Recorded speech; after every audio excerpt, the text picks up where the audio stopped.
খাবারে যদি কেউ একবার বিষ ঢেলে দেয়, তার চিকিৎসা আছে, ঔষধও আছে। কিন্তু কারো কানের ভেতর যদি কেউ একবার বিষ ঢেলে দেয়, তাহলে কিন্তু এটার আর কোনো চিকিৎসা নেই। সেটা কোনো না কোনোভাবে সুন্দর সম্পর্কের মাঝখানে ফাটল ধরিয়েই ছাড়বে। আর আমার প্রিয় বোনেরা, স্বামীর নিয়ে কখনোই গর্ব করো না। কারণ তোমার সাথে যখন ওই কথার অমিল হইব, তখন তুমি তো দূরের কথা, তোমার মায়েরে নিয়ে কথা কইতেও ছাড়বো না।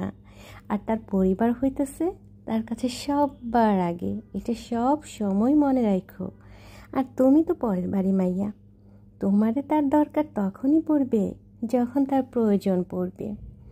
নারীর রাগের মাথায় বলা তিতা কথাও যেই পুরুষ মানুষটা শান্তি খুঁজে পায়, বিশ্বাস করেন ভাই, নারী সেই পুরুষ মানুষটার কাছে আজীবন থেকে যায়। শূন্য আর শূন্যস্থান কিন্তু কখনোই এক নয়। কারণ শূন্যস্থান তুমি চাইলে ময়লা আবর্জনা দিয়েও পূরণ করতে পারবে, কিন্তু শূন্যতা তুমি পৃথিবীর কোনো কিছুর বিনিময়েও পূরণ করতে পারবে না।